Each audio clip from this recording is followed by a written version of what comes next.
त्या ठिकाणी मराठा बांधव आक्रमक झाले होते. पवार साहेबांमुळे मराठ्यांचं वाटोळ झालं असं त्या ठिकाणी मराठा बांधवांकडून म्हटलं नाही नाही, मराठा बांधव नाही, मी स्वतः तिथे होते. एकच माणूस म्हणला, एक माणूस तसं म्हणाला. आणि हे बघा, एखाद्या आंदोलनात एखादा माणूस बोलतो, आपण पण ते समजून घेतलं पाहिजे. अशा वेदना असतात, एखादा माणूस दुखवला जातो कधीतरी आयुष्यात आपल्याकडून, त्याच्या वेदना होत्या त्या आपण समजून घ्यायच्या. लोकशाहीमध्ये प्रत्येकाला बोलायचा अधिकार आहे. खरं तर काही मराठा आरक्षणाचा प्रश्न अनेक वर्षांपासून प्रलंबित आहे. राष्ट्रवादी काँग्रेस पक्षाची नेमकी काय भूमिका आहे? याची स्पष्ट भूमिका आम्ही पहिल्या दिवसापासून दिली आहे. मी कालही बोललेले आहे ते. राष्ट्रवादी काँग्रेस पक्ष मतावर ठाम आहे की ज्याला कोणा, मी स्वतः पार्लमेंटमध्ये आरक्षणाबद्दल सगळ्यात जास्त बोलणारी खासदार सुप्रिया सुळे. त्यामुळे ह्या पूर्ण आरक्षणाच्या बाबतीत सरकार अतिशय असंवेदनशील आहे. या राज्याचे माननीय मुख्यमंत्री जेव्हा आपले हे होते, विरोधी पक्ष नेते होते, तेव्हा त्यांनी स्टेटमेंट केलं होतं. मला विनम्रपणे त्यांना त्या स्टेटमेंटची आठवण करून द्यायची, कारण का तेव्हा ते सत्तेत नव्हते, पण आज ते सत्तेत आहेत आणि गल्लीपासून दिल्लीपर्यंत सगळी सत्ता त्यांच्याच हातात आहे ना. आज 250 आमदार आणि 300 खासदार. मग जरांगे पाटलांनी जी मागणी केली आहे सरसकट मराठा समाजाला ओबीसी मध्ये घ्यावं, या मागणीला तुमच्या पक्षाचा पाठिंबा आहे? माझं म्हणणं आहे की मी पहिल्या दिवसापासून सांगते की माननीय मुख्यमंत्र्यांनी जरांगे पाटलांशी चर्चा केली पाहिजे, सरकारने चर्चा केली पाहिजे. जो कोणी आंदोलनाला बसलाय त्याचा मान सन्मान एका सशक्त लोकशाहीमध्ये झालाच पाहिजे. चर्चा करूया. मी कालही म्हणलं की माननीय मुख्यमंत्र्यांनी सगळ्या पक्षाच्या लोकांना बोलवावं, जरांगे पाटलांच्या सगळ्या त्यांच्या सहकार्यात्यांना बोलवावं, सगळे चर्चा करू आणि सगळे चर्चेतून मार्ग निघतो ना, म्हणून तर ती लोकशाही आहे. चंद्रकांत पाटलांनी एक वक्तव्य केलं की मराठा समाजाचे आता फक्त राजकीय आरक्षणासाठी धडपड आहे, त्यांना सरपंच व्हायचं. मला माहिती नाही, मी ऐकलंच नाही, त्याच्यामुळे मला माहिती नाही. खरं तर पवार साहेब देखील 4 वेळा राज्याचे मुख्यमंत्री होते. त्यांच्या कालावधीमध्ये देखील मराठा समाजाच्या आरक्षणाची मागणी त्या ठिकाणी आली होती. खरं तर अण्णासाहेब जावळे पाटील यांनी ही मागणी केली होती. असं असताना पवार साहेबांच्या कालावधीमध्ये आरक्षण त्या ठिकाणी देण्यात आलेलं आहे. तुम्ही असं म्हणताय की हे जे सरकार आहे त्यांच्याकडे बहुमत आहे, त्यांनी या मराठा समाजाला न्याय द्यावा. कमिशनचा रिपोर्ट होतेच ना, आरक्षण कमिशन रिपोर्ट त्याही काळात होते. खरं तर मराठा आरक्षणाप्रकरणी विरोधक ही आपली सोयीची भूमिका घेत आहेत, कारण मराठा आरक्षण प्रकरणी एक बैठक झाली होती. या बैठकीमध्ये सर्व पक्षीय नेत्यांच्या स्वाक्षरी झाल्या होत्या, यामध्ये पवार साहेबांची देखील स्वाक्षरी होती. मग असं असताना या गोष्टीचा प्रवेश करतायत. 250 खासदार सत्तेमध्ये कोण आहे? आणि मला गंमत वाटते की आदरणीय पवार साहेबांचे 10 आमदार आणि 8 खासदार, तरी सगळ्या बातम्या शरद पवारांच्या आजूबाजूलाच फिरतायत. याचा अर्थ त्यांच्याकडे 250 आमदार आणि 300 खासदार असले तरी लोकांच्या अपेक्षा आदरणीय पवार साहेबांकडूनच आहेत ना. जो उठतोय भारतीय जनता पक्षाचा तो पवार साहेबांवरच बोलतोय. खरं तर काही प्रश्न तोच आहे, जरांगे पाटलांच्या जी काही मागणी आहे मराठा समाजाला सरसकट ओबीसी मध्ये घेतलं जावं, या मागणीला तुमच्या पक्षाचा पाठिंबा आहे का? अहो, आम्ही म्हणलंय ना, कॉन्स्टिट्यूशन अमेंडमेंट करा आणि करून घ्या. नंबर्स आहेत त्यांच्याकडे. भारतीय जनता पक्षाचं माननीय मुख्यमंत्र्यांचं काय स्टेटमेंट आहे की जेव्हा असे प्रश्न येतात, well there is a will there is a way. आता आरक्षण कोण देऊ शकतं? सत्ता कुणाकडे तोच देऊ शकतो ना. सत्ता कुणाकडे भारतीय जनता पक्षाचं सरकार आहे ना, आणि त्यांच्या मित्र पक्षांचं.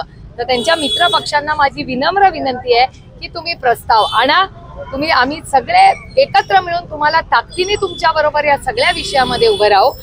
मला अतिशय विनम्रपणे माननीय देवेंद्रजींना त्यांचं स्टेटमेंट दाखवायचं आहे की where there is a will there is a way, when there is no will there is only committee. थांबा जरा, तुम्हाला पण दाखवते. एक मिनिट दाखवा, आहे तुमच्याकडे? दाखवा व्हिडिओ.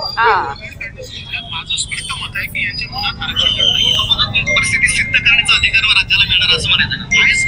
राज्यालाच अधिकार, राज्यालाच अधिकार आहे. ज्याला करायचं नसतं ना तो असं करत असतो. बघा, असं म्हणतात ना, where there is a will there is a way, and where there is no will there is survey and report. ऐकलं तुम्ही? परत रिपीट करू का शेवटचे? हा. तर हे माननीय मुख्यमंत्री जेव्हा विरोधी पक्ष नेते होते तेव्हाच स्टेटमेंट आहे.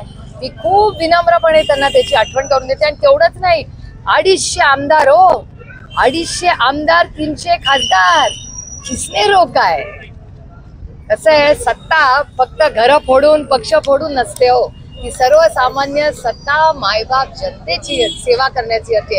आणि मला खूप विनम्रपणे ही त्यांची काय आघाडी नाही, काय त्यांची युती, त्यांच्या युतीला विनम्रपणे माननीय प्रधानमंत्र्यांचं स्टेटमेंट आठवायचं आहे की प्रधानमंत्री काय म्हणतात, आम्ही प्रधान सेवक आहोत.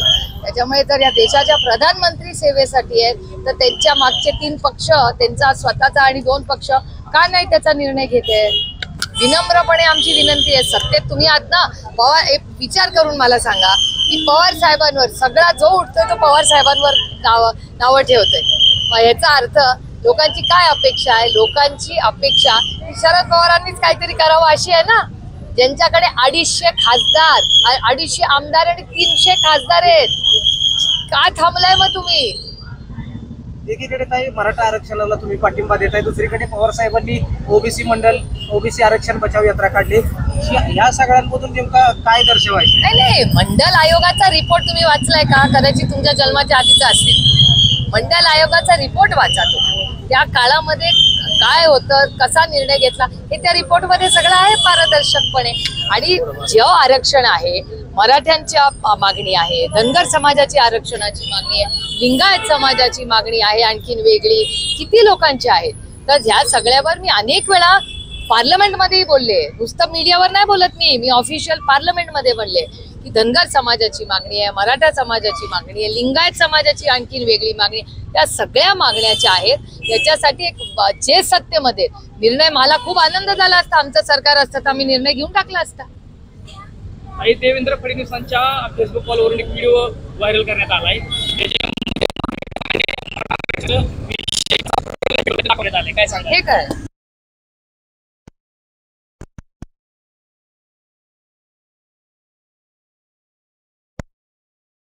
काय म्हणून देवेंद्रच्या फेसबुक कॉलवरती व्हिडिओ आहे बघा. कसला? मी नाही पाहिलेला भाई, मी त्यांची फेसबुक नाही बघत. मला फक्त हा तोच आहे का व्हिडिओ? हाच व्हिडिओ आहे का? माझ्याकडे तो व्हिडिओ तो दाखवतो. नाही, महाविकास आघाडीचे सगळे नेते त्याच्यामध्ये आहेत. हा, आणि ते कसं प्रलंबित ठेवलंय आरक्षणाच्या विषयी, त्याच्यावरती त्यांनी तो AI संदर्भात अरे बघा, आता तुम्ही विचार करा, आमचं घर फोडलं, आमचा पक्ष फोडला, एवढं करूनही व्हिडिओ आमचाच बनवतोय. अच्छी बात आहे, चांगलं केव्हा वाईट, त्याचा अर्थ आपलं नाणं खपतं ना मार्केटमध्ये, हेच चांगलं आहे. मराठा आरक्षणात बरंच चांगलं आहे. असं म्हणतात ना, where there is a will, there is a way, and where there is no will, there is survey and report. इच्छाशक्ती असेल तर मार्ग नक्कीच मिळतो, परंतु मराठा आरक्षण देण्याची मुख्यमंत्र्यांची इच्छाशक्तीच नसल्याचं दिसून येत आहे, असा विरोधी पक्ष नेते देवेंद्र फडणवीसांनी केलाय. आरक्षणाची 50% मर्यादा ओलांडण्याचे अधिकार राज्याला आहेत. शेवटचा प्रश्न आहे, मराठा आरक्षणाप्रकरणी पवार साहेबांनी जे वक्तव्य केलं, तामिळनाडूचं जे कॉन्स्टिट्यूशन अमेंडमेंट जे उदाहरण दिलं, खरं तर अजित पवारांनी असं म्हटलं की आता आम्हाला जास्त बोलायला भाग पाडू नका, कारण तुम्ही देखील अनेक वर्ष सत्तेत होता आणि आता या गोष्टीवर आम्हाला जास्त बोलायला फिरायला लावू नका. मी तुम्हाला सांगू, माझ्यावर जे संस्कार झालेत ना, त्याच्यात आपल्यापेक्षा वयाने जो माणूस मोठा असतो त्याच्यावर बोलणं योग्य नाही, हे असं माझ्या आईने मला शिकवलंय. त्याच्यामुळे मी नाही या प्रश्नाचं उत्तर देणार, कारण का माझी आई नाराज होईल ना. माझ्या आईने जे संस्कार माझ्यावर केले त्याच्याबद्दल कसं मी काय बोलणार वेगळं. खरं तर आता गणपतीची जी होते, असं असताना मुंबईमध्ये प्रचंड गर्दी झाली, मराठा आंदोलक मोठ्या संख्येने त्या ठिकाणी दाखल झालेत. मुख्यमंत्र्यांना तुमचं काय आव्हान असेल? खरं तर मी काय आव्हान करणार? लॉ अँड ऑर्डर, होम मिनिस्ट्रीचा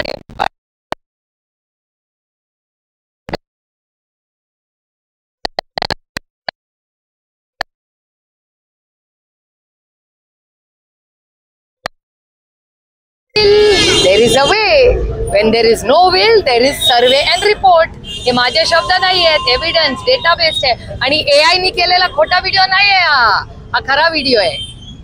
कारण का आम्ही लोकांचे लोकप्रतिनिधी आहोत, आम्ही एंटरटेनर्स किंवा कॉमेडियन्स नाही आहोत. कॉमेडियन्स एंटरटेनर्स तुम्हालाही करतात. आम्ही त्याच्यासाठी नाही बारामतीकरांनी मला मतदान केलं. बारामतीकरांनी विश्वासाच्या नात्याने मी काहीतरी काम करावं आणि बारामतीचं नाव दिल्लीपर्यंत पोहोचावं ह्याच्यासाठी मला मतदान केले.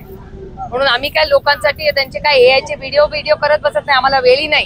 कारण का या राज्यामध्ये शेतकरी आत्महत्या करतायत, शिक्षकांनी आत्महत्या केल्या आहेत, ते